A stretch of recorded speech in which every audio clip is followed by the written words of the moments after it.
Morning, everybody. My name is Zach Meyer. I own Meyer Property Maintenance, and I have been mentioning this mulcher in the last couple of videos, and it's finally gotten here, and I'm going to show you guys what it can do. I've just been testing it out here at the bottom of this field. Well, for starters, let me get a tape measure, just so everybody can get a reference onto what this thing will actually do. So this was just a small sapling. Obviously that thing is very much alive. Well, it's not a dead piece of wood.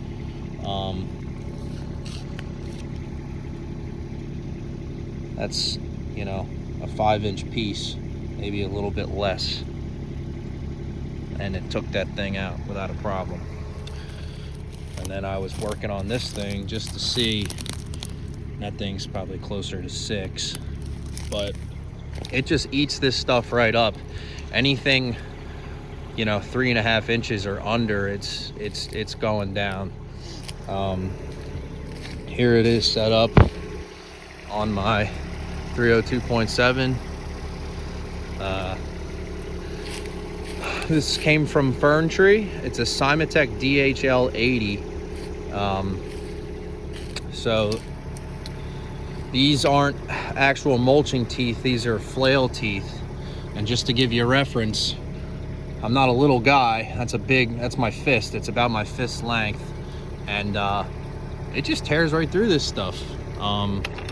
These chains are here to kind of keep stuff from flying around. But I've been pleasantly surprised what it's able to do. This is great for clearing vegetation, thinning out woods, roadside mowing. Yeah, it's perfect for that stuff. And what's nice about this is that when you're clearing areas and whatnot, if you don't have something like this, you're removing the material, and that's costly. And the whole idea behind this is clearing area and not having to haul anything away. And as you can see, what it'll do, it'll turn it into wood chips, essentially. Now, it's not designed to consistently go through 4 or 5 inch material, but on every job, you're almost guaranteed to run into material that is larger than what you're doing overall. So it's nice to know that it will do it. So I'm gonna do a little bit of this here, and just so you can see, you know, what it's gonna do. And I don't know, we'll mess around with this tree here. This might be a little at its threshold. Let's measure it. So, well, yeah, 5 inches. We'll see what it does. So much for spring. It got warm last week, and then all of a sudden it got really cold again. But I'm really excited to do this video, probably more so than any other video that I'll ever do, because it's been over a year now that I've been waiting for a machine. I've been waiting for this head to come in the mail. And yeah, this is really exciting to me. So I really hope that you enjoy just watching me do this.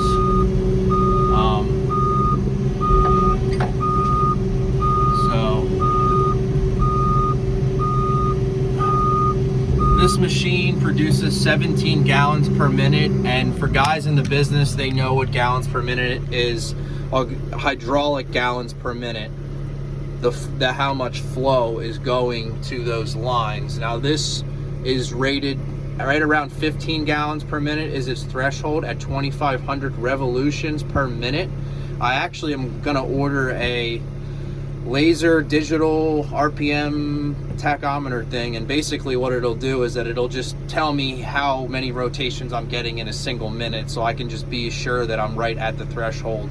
Over here I have it on the Mulcher setting, which is just a presetting to what percentage that you're working at.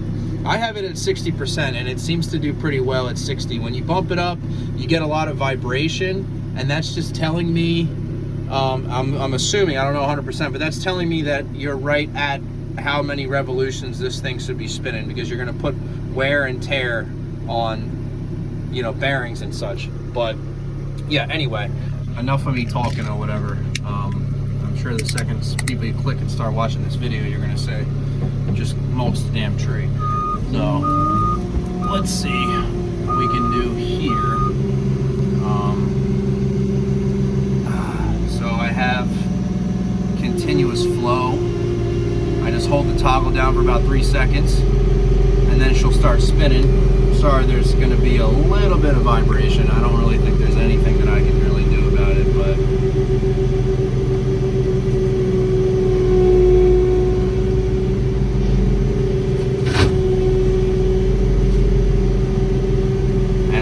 getting used to this thing.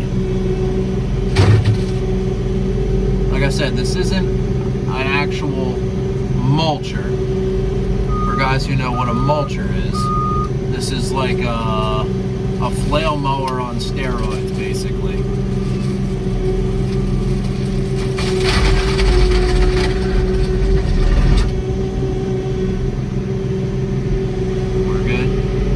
Up some vines there. Nice to know that it will get through the vines. You don't want to go hogging into it. Slower is faster, because all you do is bog down the head when you just go shredding into stuff. So, you know, I am still getting used to, you know what I'm saying, this thing. But let's see if I can get this tree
essentially this is like max capacity for this thing, but I just kind of want to see what the hell it's gonna do. Pardon my French. What the heck is it gonna do?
This a flail mulcher, and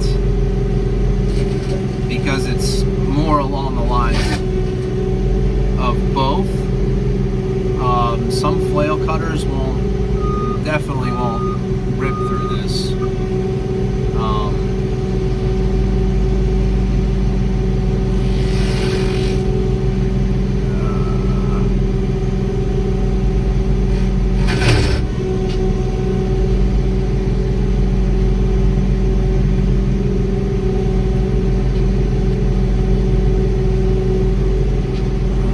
New to me, so bear with me. Glad I have a place to test this thing out before I go put it on a job. That way I know what it's capable of doing and what it's not capable of doing. Never want to give somebody expectations and not be able to meet them, so. But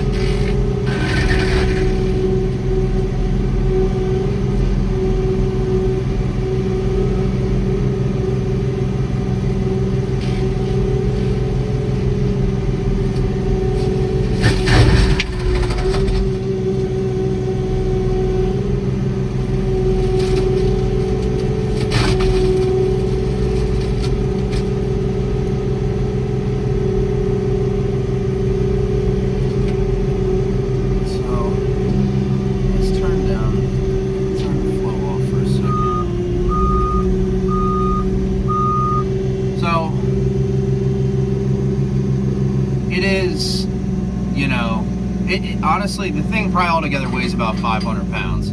So, I mean, if you see me tip the thing forward, like, it bounces it a little bit. Even if I go over the side.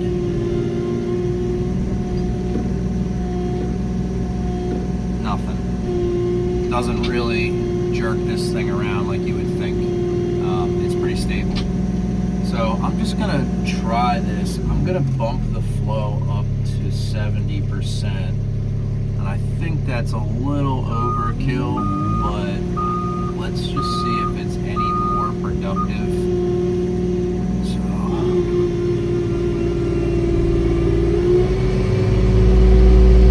if you can hear that, that's the vibration from this thing.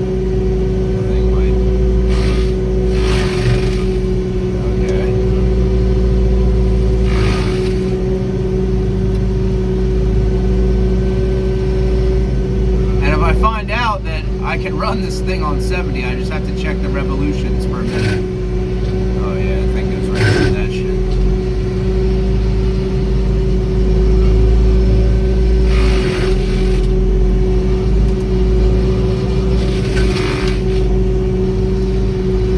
I'd almost be afraid to try to run it on 100.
if I was doing a job and this was like real job,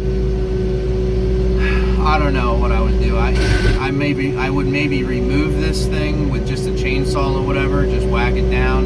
But I don't know. It depends on how big the job was and how much time I had to do it. But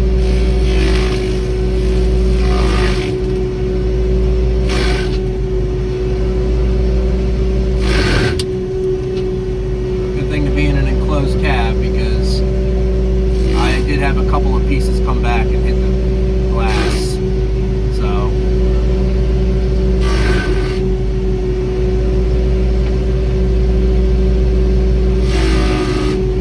So, you know, as you can see,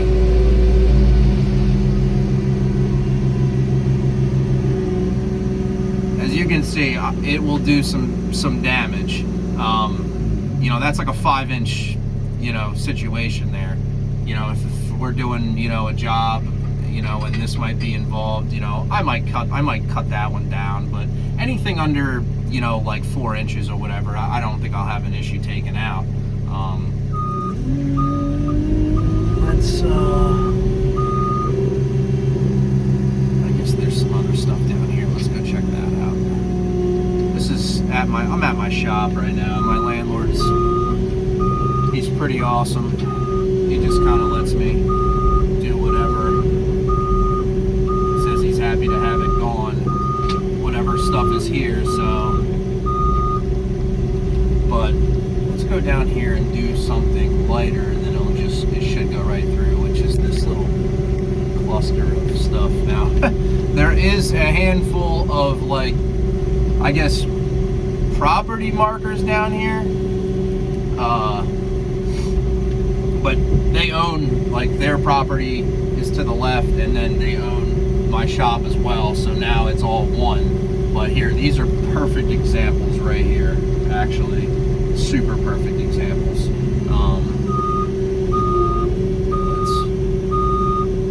Let's try not to tear up the grass here. Yeah, couldn't ask for a better landlord. There aren't nicer people than the people who own the property where my shop's at. They have been so good to me, and I'm so happy to be here. And yeah, they just let me do stuff like this or whatever. That, you know, it just doesn't matter. And some other people might have a problem with it. But let's see. First of all, let's do it at 70% where it is now, and then I'll turn it down to 60. So until I get that head, or that tachometer reader, I don't want to run this thing. Yeah, see, it'll just rip right through that. Yeah.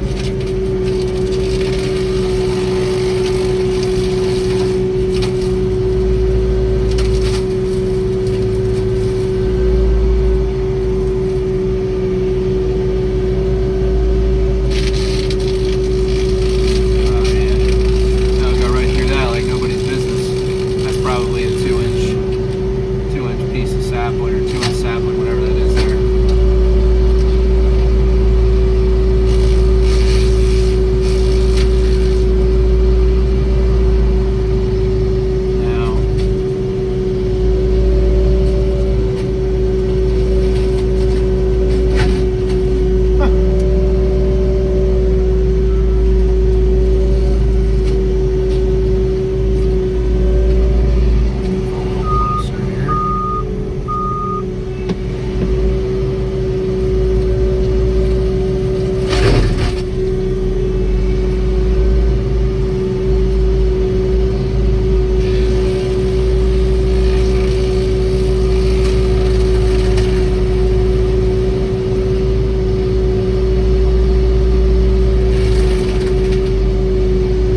let's take it down to 60%. Let's see what that does.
Put it back up to 70. It seems to be safe to run. My my hydraulic temps are, let's check them out. Here, I'll show you guys what I'm doing here. So we go over to information, performance.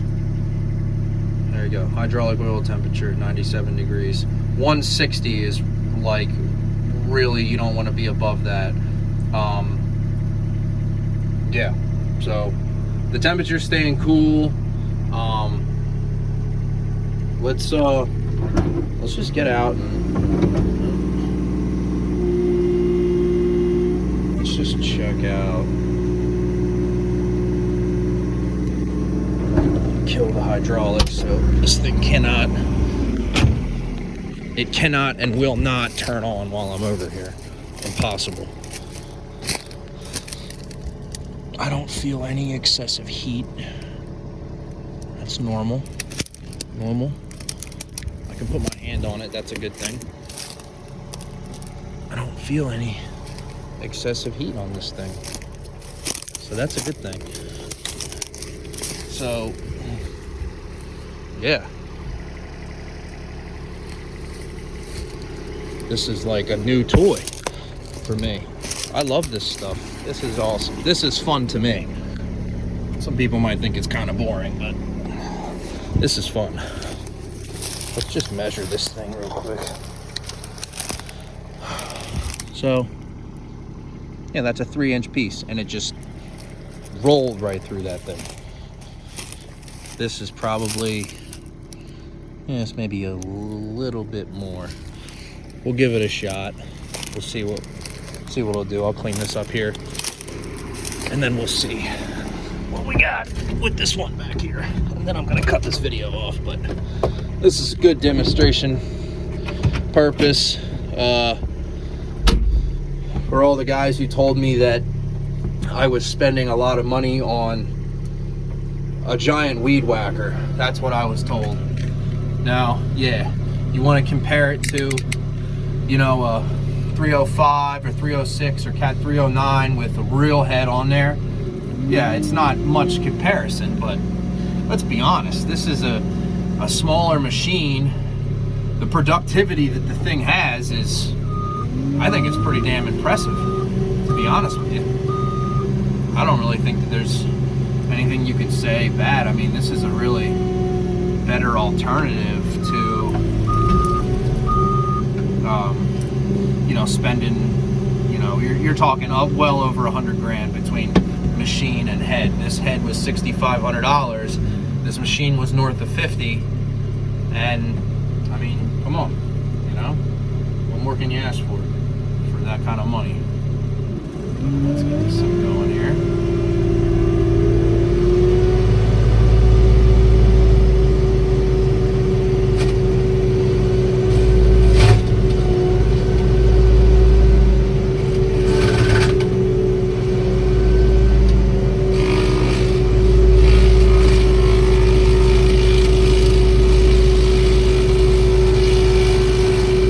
That's satisfying. I don't care who you are. That's satisfying.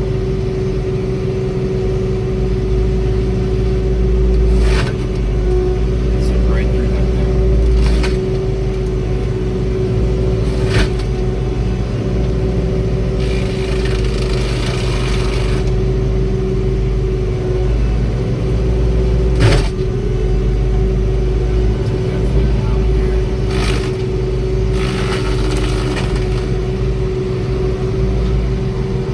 Be careful, keep this thing out of the dirt.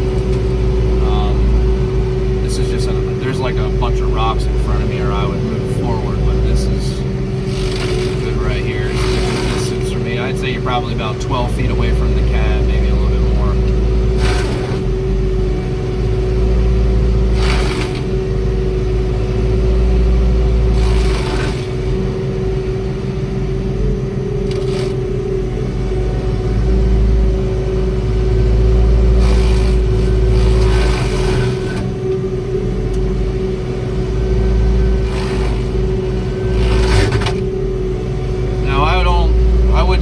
These kind of jobs by the hour, because you know what I mean, sometimes it's hard to tell how long it'll actually take, but I would normally just price by the job.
guys get the idea. And to any future customers,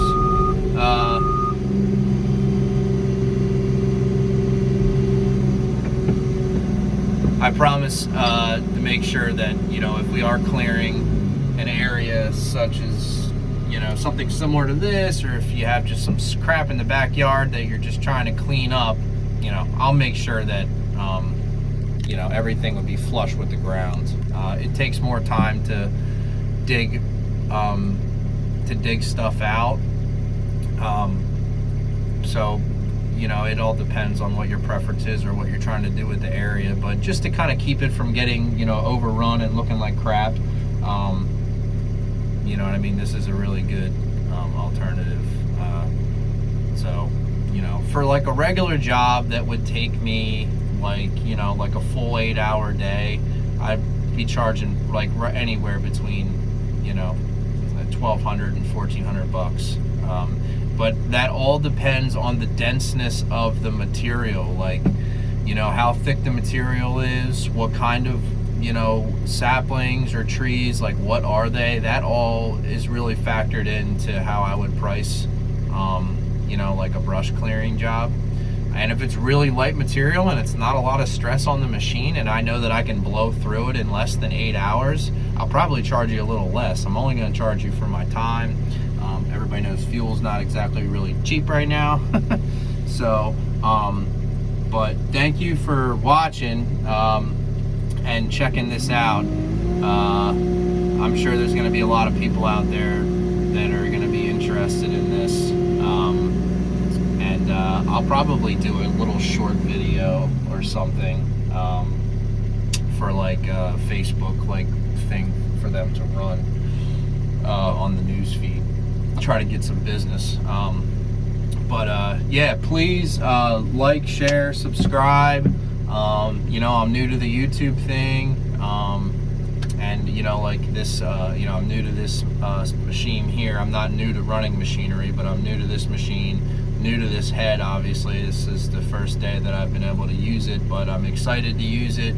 I want to use it. You know, I don't mind working on the weekend if I have to, or you know, whatever. I just want to put my machine to work. I will put myself to work. And yeah, so thank you for checking out the video and listening to my commentary.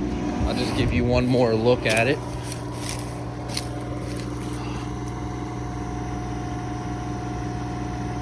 Yeah, so awesome. Thank you everybody for tuning in and watching. And like I said, like, share, subscribe. If you're in Chester County or you're in the surrounding areas around Chester County, you know, reach out to me. Find me on Facebook, find me on Google, Meyer Property Maintenance, 484-949-1434. My email's on Facebook, my email's on Google. Get in contact with me. You know, I help you with, you know, many different projects. Yeah, this thing is very versatile. It can do quite a bit of stuff. So yeah, just reach out to me and, you know, give me a shout. Competitive prices. Like I said, I enjoy doing this stuff, so I don't, you know what I mean? I'll work with you on pricing and stuff like that, and try to suit your budget as best I can, because I know a lot of people don't have money to just throw around for stuff like this. So I want to help you, and you can help me at the same time. So thank you so much. Have a great day, and hopefully this weather starts to warm up for us here in PA. See ya.